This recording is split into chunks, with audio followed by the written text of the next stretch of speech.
ഒരാളെയും ഹിദായത്തിലാക്കാനുള്ള കടമ നമുക്ക് ആരും അല്ലാഹു നൽകിയിട്ടില്ല. മറിച്ച് അതിന് ഹിദായത്തിന്റെ വഴി കാണിച്ചു കൊടുക്കുക എന്നുള്ളത് നമ്മുടെ ബാധ്യതയാണ്. അതായിരുന്നു മഹാന്മാരായിരിക്കുന്ന പുരുഷരികളായ മഹാരഥന്മാർ നമ്മളിലേക്ക് കേൾപ്പിച്ചു തന്നത്. അതിന്റെ പിന്തുടർച്ചക്കാരാണ് ഇന്ന് കാണുന്ന സമസ്ത എന്ന മഹത്തായ പ്രസ്ഥാനത്തിന്റെ നായകന്മാർ.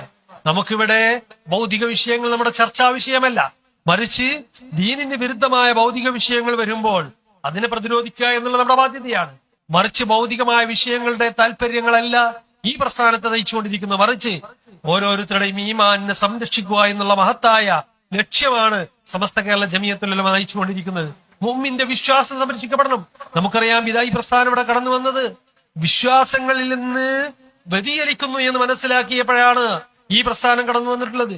വിശ്വാസത്തിൽ നിന്ന് ജനങ്ങൾ വ്യതിചലിക്കുമ്പോൾ, അവർ വിശ്വാസമില്ലാത്തൊരു സമൂഹമായി മാറുമ്പോൾ അവരെ സന്മാർഗത്തിന്റെ വഴി കാണിച്ചു കൊടുക്കുക എന്നുള്ള മഹത്തായ ഒരു ദൗത്യമാണ് സമസ്ത കേരള ജമിയത്തുൽ ഉലമ എന്ന മഹത്തായ പ്രസ്ഥാനം നമുക്ക് കാണിച്ചു തന്നിട്ടുള്ളത്.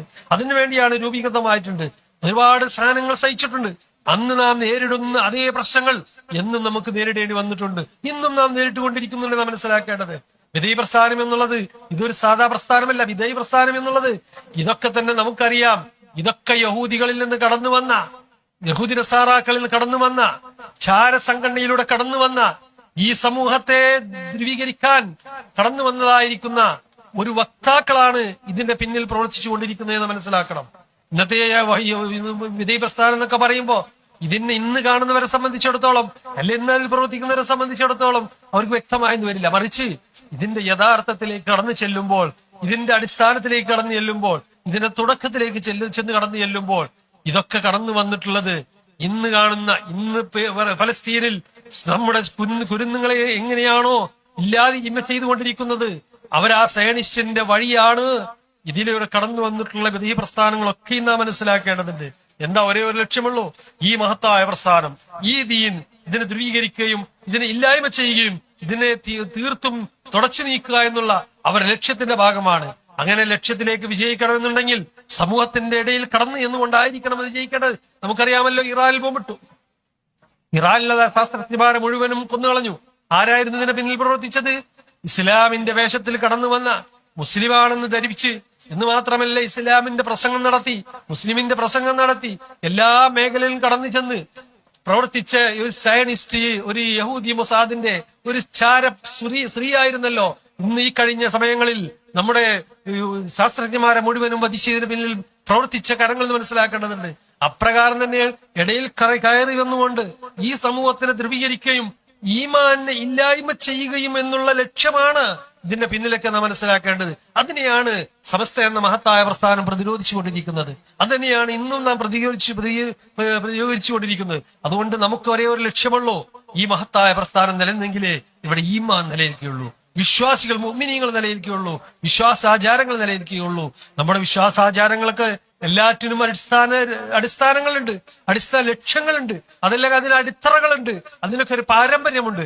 ആ പാരമ്പര്യത്തിന്റെ വക്താക്കളാണ് സമസ്ത കേരള ജമിയത്തുൽ ഉലമ എന്ന മഹത്തായ പ്രസ്ഥാനം നയിച്ചു വരുന്ന പണ്ഡിതരത്രയും. അതുകൊണ്ട് തന്നെയാണ് ഇതിന് യാതൊരു മാറ്റം വരുത്തേണ്ട ഒരവസ്ഥ ഇന്നേ വരെ വന്നിട്ടില്ല. നമുക്കറിയാം, ഇന്ന് കാണുന്ന എല്ലാ വിധേയ പ്രസ്ഥാനങ്ങളും അവരെ വിഷയങ്ങളിലൊക്കെ തന്നെ അന്യോന്യം മാറ്റി പറയുന്ന അവസ്ഥ ഉണ്ട്. അത് കാരണമായിട്ട് വിഘടിച്ചിട്ടുണ്ട്, ഒരുപാട് പ്രസ്ഥാനങ്ങളായി മാറിയിട്ടുണ്ട്. പക്ഷേ സമസ്ത എന്ന മഹത്തായ പ്രസ്ഥാനം ഇന്നും എന്നും ഒരേ വഴിയിലൂടെ സഞ്ചരിച്ചു കൊണ്ടിരിക്കുന്നു. ഒരേ ഒരു മാർഗമുള്ളൂ, യഥാർത്ഥ അഹ്ലുസ് സുന്നത്ത് വൽ ജമാഅത്ത്, ഹബീബായ അഷ്റഫുൽ ഖൽഖ് റസൂലുള്ളാഹി തങ്ങളിൽ നിന്ന്, സഹാബത്തിൽ നിന്ന്, താബികളിൽ നിന്ന് കടന്നു കിട്ടിയ, അതിലൂടെ കടന്നു വന്നതായിരിക്കുന്ന ആ മഹത്തായ സംവിധാനം ഇത് നിലനിർത്തുകയും അന്ത്യനാൾ വരെ ഈമാനുള്ള വിശ്വാസികളെ നിലനിർത്താൻ വേണ്ടി പ്രവർത്തിക്കുക എന്നുള്ള ഈ മഹത്തായ ലക്ഷ്യത്തിന് വേണ്ടിയാണ് ഈ പ്രസ്ഥാനം നിലനിന്നുകൊണ്ടിരിക്കുന്നത്. അതിന്റെ വക്താക്കളാണ് എന്നതിൽ നമുക്കൊക്കെ അഭിമാനിക്കാം. കാരണം എന്തുകൊണ്ട്? യഥാർത്ഥ അഹ്ലുസ് സുന്നത്ത് വൽ ജമാഅത്തിന്റെ സത്യസരണിയിലാണ് നമ്മുടെ യാത്ര എന്നുള്ളതിൽ നമുക്ക് അഭിമാനിക്കാം. എന്തിനേറെ പറയുന്നു, നമുക്ക് ഇതിനൊക്കെ സംശയിക്കേണ്ട ആവശ്യം? നമുക്ക് മുമ്പേ കടന്നുപോയ പണ്ഡിതന്മാർ, സാദാത്യങ്ങളുടെ മരണം നമുക്ക് പരിശോധിച്ചാൽ മാത്രം മനസ്സിലാകും. അവരുടെയൊക്കെ മരണം തന്നെ ശുഭലക്ഷണങ്ങളാണ്. അവരുടെ മരണങ്ങളിലൂടെയൊക്കെ നാം കണ്ടുകൊണ്ടിരിക്കുന്നത്.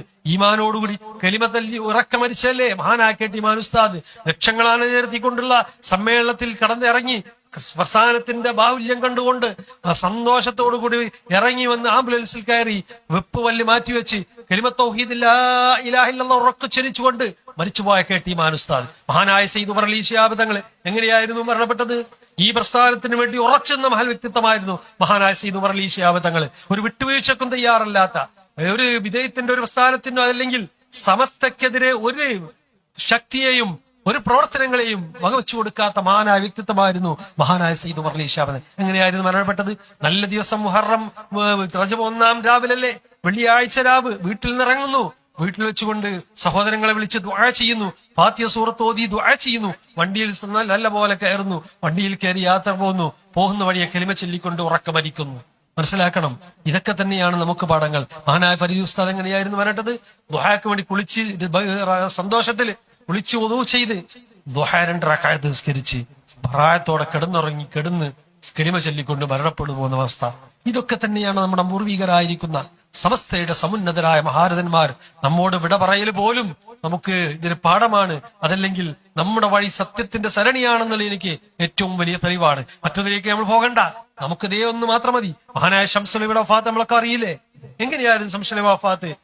സുബഹി ബാങ്കോടടുത്ത സമയത്ത് ലാ ഇലാഹ ഇല്ലല്ലാഹ് എന്ന് ഫാത്തിമ ഹോസ്പിറ്റലിന്റെ അകത്തളത്തിൽ നിന്നുള്ള ആ പള്ളിയിൽ നിന്ന് ബാങ്ക് കൊടുക്കുമ്പോൾ അതിനൊക്കെ കലിമത്തിന് ജവാബ് പറഞ്ഞുകൊണ്ട് ലാ ഇലാഹ ഇല്ലല്ലാഹ് പറഞ്ഞുകൊണ്ട് വഫാത്തായതല്ലേ മഹാനായ ശംസുലമായി തങ്ങൾ അവറുകൾ. അങ്ങനെ ഓരോരുത്തരെയും പരിശോധിച്ചാൽ, ഞാൻ ഓരോരുത്തരും വ്യക്തി എടുത്ത് പറയുന്നില്ല, എല്ലാവരുടെ സമസ്തയുടെ പണ്ഡിതന്മാരുടെ ഒക്കെ തന്നെ മരണം മാത്രം മതി അവരൊക്കെ സത്യത്തിന്റെ പാതയിലൂടെയാണ് സഞ്ചരിക്കുന്നത് എന്ന് മനസ്സിലാക്കാൻ സാധിക്കും. അത് തന്നെയാണ് നാം അവരെയാണ് പിൻപറ്റേണ്ടത്, അവരുടെ പാതയാണ് നമുക്ക് പിൻപറ്റേണ്ടത്. നമ്മുടെ ഈമാന്റെ സംരക്ഷണമാണ് നാം മനസ്സിലാക്കേണ്ടത്. ഈമാനോട് മരിക്കണമെന്ന് ആഗ്രഹിക്കുന്നവരെങ്കിൽ ഈ സമസ്തയുടെ സത്യസരണിയിലൂടെ സഞ്ചരിക്കുക. ഈ മഹാന്മാരായിരിക്കുന്ന ഇന്ന് നമുക്ക് നേതൃത്വം നൽകുന്ന മഹാനായ സയ്യിദ് മുഹമ്മദ് ജിഫരി മുത്തുക്കോയ തങ്ങൾ, മന്ദിരായ ഷെയ്ഖുന ഷെയ്ഖുൽ ജാമിയ അലിക്കുട്ടി ഉസ്താദ് അടക്കമുള്ള, ഹൊയ്യോട് ഉസ്താദ് അടക്കമുള്ള മഹാപണ്ഡിത സഭയുടെ പണ്ഡിതന്മാർ നേതൃത്വം നൽകുന്ന ആ മഹത്തായ സംഘടനയുടെ വക്താക്കളാണ് എന്നുള്ളതിൽ അഭിമാനിക്കുകയും അവരുടെ പാത പിൻപറ്റിക്കൊണ്ട് യഥാർത്ഥ വഴിയിലൂടെ ഈമാനോട് മരിക്കാനും നാം ഓരോരുത്തരും സജ്ജരാകുക. സർവശക്തനായ റബ്ബ് സുബ്ഹാനഹു വ തആല നമ്മുടെ ഈമാൻ സലാമത്തിലാക്കട്ടെ. അതിന്റെ 100-ാം വാർഷിക മഹാസംഗമമാണ് കാസർഗോഡ് ജില്ലയിലെ കുണിയ എന്ന പ്രദേശത്ത് നടക്കാനിരിക്കുന്നു. നമുക്കറിയാം 90-ാം വാർഷിക സമ്മേളനം ആലപ്പുഴ ജില്ലയിൽ നാം കണ്ടവരാണ്. അതിനുവേണ്ടി പ്രവർത്തിച്ചവരാണ് നിങ്ങളൊക്കെ. വളരെ ഇന്നും അതിനെ നന്ദിയോട് സ്മരിക്കുകയാണ്. ഞാൻ ഓർക്കുകയാണ്, നിങ്ങളൊക്കെ സ്മരിക്കുകയും നന്ദി പറയുകയും ചെയ്യുകയാണ്. അന്ന് നിങ്ങളെ ഈ നാട്ടുകാരായിരുന്നു അതിന്റെ വിജയത്തിന്റെ ശില്പികൾ നാം മനസ്സിലാക്കേണ്ടതിന്.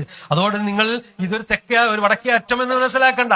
തെക്കേ അറ്റത്തിൽ നിന്നും വടക്കേ അറ്റത്ത് വന്നുകൊണ്ട് നിങ്ങളുടെ പ്രവർത്തനം, ആ പ്രവർത്തനത്തിലൂടെ ഈ സമ്മേളനത്തിന്റെ വൻ വിജയത്തിന് വേണ്ടി നിങ്ങളൊക്കെ കൂടെ ഉണ്ടാവണമെന്നും ഈ സമ്മേളനം വൻ വിജയമാക്കണം, അതിനോടനുബന്ധിച്ചുള്ള പദ്ധതികളൊക്കെ തന്നെ വൻ വിജയത്തിലെത്തിക്കണമെന്നും കൂടി ഈ സന്ദർഭത്തിൽ നിങ്ങളോടൊക്കെ ആവശ്യപ്പെട്ടുകൊണ്ടും സന്ദർഭോചിതമായി നിങ്ങളൊക്കെ ഉണർത്തിക്കൊണ്ടും സർവശക്തനായ റബ്ബ് സുബ്ഹാനഹു വ തആല നമ്മുടെ സംരംഭങ്ങളൊക്കെ അല്ലാഹു വിജയിപ്പിക്കട്ടെ. ഈമാനോട് ഭരിക്കുന്ന മുത്തഖീങ്ങളിൽ നാം ഏവരെയും അല്ലാഹു ഉൾപ്പെടുത്തി അനുഗ്രഹിക്കട്ടെ. നമുക്കും കടന്നുപോയ മഹാരഥന്മാരോടൊപ്പം സ്വർഗ്ഗപൂങ്കാവനത്തിൽ നമ്മയും നമ്മുടെ മാതാപിതാക്കൾ, നമ്മുടെ ഗുരുവര്യൻ, നമ്മെ സ്നേഹിക്കുന്ന എല്ലാവരെയും അല്ലാഹു ഉൾപ്പെടുത്തി അനുഗ്രഹിക്കുമാറാവട്ടെ എന്ന് ദുആ ചെയ്തുകൊണ്ട് ബിസ്മില്ലാഹിർ റഹ്മാനിർ റഹീം എന്ന വചനത്തിൽ ഈ സംഗമത്തിന്റെ ഔപചാരികമായ ഉദ്ഘാടനം നിർവഹിച്ച് അറിയിക്കുന്നു. അസ്സലാമു അലൈക്കും വറഹ്മത്തുള്ളാഹി വബറകാതുഹു.